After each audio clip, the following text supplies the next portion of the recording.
اعوذ باللہ السمیع العلیم من الشیطان اللعین الرجیم بسم اللہ الرحمن الرحیم الحمد للہ رب العالمین والصلاة والسلام علی سید الانبیاء والمرسلین خاتم النبیین طبیب نفوسنا وشفیع ذنوبنا مولانا بالقاسم محمد صلی اللہ علیہ وسلم وعلی آلہ الطیبین الطاہرین المعصومین المظلومین ولعنۃ اللہ علی اعدائہم وعلی غاصب حقوقہم اجمعین من یومنا ھذا الی یوم الدین. اما بعد فقد قال اللہ تعالی تبارک فی کتاب المجید والفرقان الحمید وقولہ الحق بسم اللہ الرحمن الرحیم فاقم وجہک للدین حنیفا فطرۃ اللہ التی فطر الناس علیہا لا تبدیل لخلق اللہ ذالک الدین القیم ولکن اکثر الناس لا یعلمون. صلوات بھیجیں آپ حضرات. توفیقات الہی کی دعا کے ساتھ میں نے آپ حضرات کے سامنے قرآن کریم کے 30ویں سورہ روم کی 30ویں آیت کو آپ حضرات کے سامنے بطور سرنامہ کلام پیش کیا. ارشاد رب العزت ہو رہا ہے کہ بس تم یکسو ہو کر اپنا رخ دین کی طرف کر لو. یہ اللہ کی فطرت ہے جس پر اس نے لوگوں کو پیدا کیا ہے. اللہ کی خلقت میں کوئی تبدیلی نہیں ہے. یہ مضبوط دین ہے، حالانکہ اکثر لوگ اس کا علم نہیں رکھتے. صلوات بھیجیں آپ حضرات. اس آیہ کریمہ میں اور اس کے علاوہ دیگر آیات بھی موجود ہیں قرآن کریم میں، جس میں قرآن انسانوں کے لیے ایک فطرت کی بات کر رہا ہے. صلوات بھیجیں آپ حضرات محمد کہ انسان ایک فطرت رکھتا ہے. اب یہ فطرت کے کیا معنی ہے اس کو میں پہلے آپ حضرات کے سامنے عرض کر دوں کہ عربی زبان میں یہ فعلہ کے وزن کے اوپر ہے. فعلہ اسے لفظ ہے جلستن. جلسہ کے معنی بیٹھنے کے ہوتے ہیں، اسی سے مجلس کے معنی بیٹھنے کی جگہ کے ہیں، پھر اس کے مفہوم میٹنگ کے معنی میں ہونے لگے. تو جلستن کے معنی ہوتے ہیں مخصوص ڈھنگ سے بیٹھنا. جلسہ معنی بیٹھنا اور جلستن کے معنی ایک مخصوص ڈھنگ سے بیٹھنا. جیسے کہا جائے کہ جلستو جلستہ زیدین، کہ میں زید کے بیٹھنے کے ڈھنگ سے بیٹھا، یعنی جو انداز اس کے بیٹھنے کا اسی انداز سے میں بیٹھا، یعنی مخصوص انداز. تو فطرت کے معنی یہ ہے کہ انسان کی خلقت ایک مخصوص انداز پر ہوئی ہے. یعنی انسان کی خلقت میں کچھ صلاحیتیں پائی جاتی ہیں.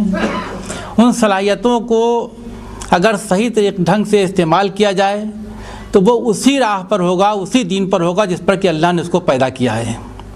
اس فطرت کا علم ہونا اور اسی فطرت کے لحاظ سے انسان کو جسے کہا تربیت کرنا، پرورش کرنا، اس کو صحیح طریقے سے دین کے راستے پر آگے بڑھانا ہے. صلوات بھیجیں آپ حضرات.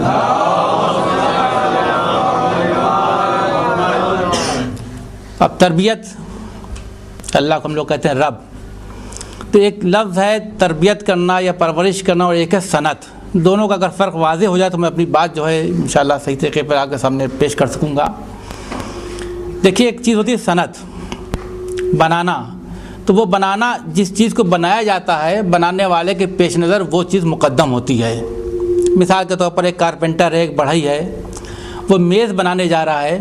تب جس لکڑی کو کاٹ کر کے وہ بنائے گا میز، اس کو اس لکڑی سے دلچسپی نہیں ہے، بلکہ جو بنے گی چیز، جو پروڈکٹ ہے، اس میں اس کو میز کی شکل میں، اس کی کوالٹی میں دلچسپی ہوگی. ایک معمار ہے، راج مستری، وہ دیوار بنا رہا ہے. دیوار بنانے وہ اینٹیں کا استعمال کرے گا، سیمنٹ کا استعمال کرے گا. تب اس کو اینٹیں کی اتنی پرواہ نہیں ہے، ضرورت پڑے گی اینٹا بیچ سے کاٹ دے گا، بیچ سے پھاڑ دے گا، لیکن دیوار اس کی صحیح ہونی چاہیے. تو صنعت میں را میٹیریل کی کوئی اہمیت اس لحاظ سے نہیں ہوتی کہ اس کی شکل صورت برقرار رکھی جائے یا اس کو بڑھایا جائے. اس کے مقابلے میں ایک باغبان ہوتا ہے، ایک مالی ہوتا ہے، جو باغ لگا رہا ہے. اس کو پتہ ہے کہ جو پودا میں نے لگایا ہے، اس کی نشو و نما، اس کو کیسے ڈیولپ کیا جا سکتا ہے، کیسے اس کی گروتھ ہوگی. اسی لحاظ سے پانی دے گا، اسی لحاظ سے میں کھاد ڈال کے اس کو ترقی دے گا. تو جو باغبان ہے یا جو پرورش کر رہا ہے، وہ جس چیز کی پرورش کر رہا ہوتا ہے اس کی اصلاح کی کوشش کرتا ہے. اس کو ڈیولپ کرانے کی کوشش کرے گا، وہ اس میں نشو و نما ہو، چیز بڑھ کر کے آگے بڑھے۔ تو یہ تربیت اور فطرت میں فرق ہوتا ہے۔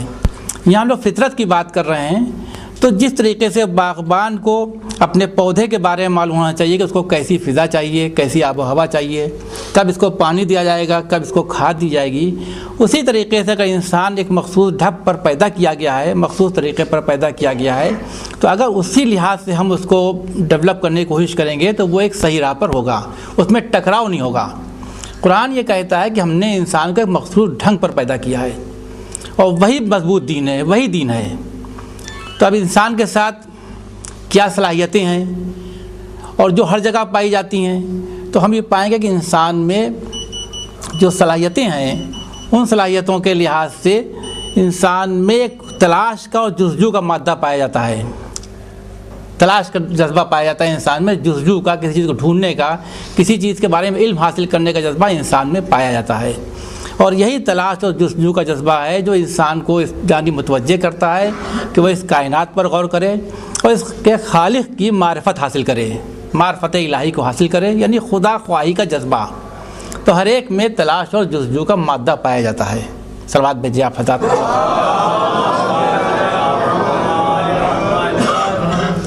دوسری چیز یہ ہے کہ انسان کے کچھ خواہشات ہوتے ہیں اور کچھ جذبات ہوتے ہیں، لیکن اس میں اس بات کی صلاحیت پائی جاتی ہے کہ اپنے خواہشات اور جذبات پر قابو رکھ سکے، اور بعض اوقات بلند قدروں کے لیے، اعلیٰ اقدار کے لیے اپنے خواہشات اور جذبات کے خلاف بھی وہ کام کر سکتا ہے۔ یہ انسان کی خصوصیات میں داخل ہے۔ اسی طریقے سے ہم دیکھتے ہیں کہ انسان میں ایک بہتر کو پہچاننے کی صلاحیت پائی جاتی ہے، بہتر کو پہچان سکے اور بہتر کا انتخاب کر سکے، یہ انسان میں صلاحیت پائی جاتی ہے۔ صلوات بھیجیں آپ حضرات محمد۔ بہتر کو منتخب کرنے کی انسان میں صلاحیت پائی جاتی ہے۔ اسی طریقے سے انسان میں اچھائی اور برائی کا احساس پایا جاتا ہے، اچھا کیا ہے اور برا کیا ہے، یہ چیز انسان کی فطرت میں داخل ہے۔ اور اس کے ساتھ ہی ساتھ انسان میں ایک یہ صلاحیت بھی پائی جاتی ہے کہ نیک کام کر کے اس کو سکون اور اطمینان کا احساس ہوتا ہے، اور برا کام کر کے اس کو بے چینی کا احساس ہوتا ہے۔ یہ چیزیں وہ ہیں کہ جو ہر انسان میں پائی جاتی ہیں، کسی بھی خطے میں ہو، کسی بھی ملک میں ہو، کسی بھی وقت کا آدمی ہو، اس میں یہ بنیادی چیزیں پائی جاتی ہیں جو انسان کی فطرت میں داخل ہیں۔ صلوات بھیجیں آپ حضرات محمد۔ تو اب اگر ان فطری صلاحیتوں کو ہم پیش نظر رکھیں اور ہم انسان کے ساتھ ایسا اس کے لیے طریقہ عمل پیش کریں اس کے سامنے جس سے اس میں کہ یہ جذبے جو ہیں جو انسان میں پائے جاتے ہیں ان میں اضافہ ہو، تو وہ انسان دین کی راہ پر ہوگا۔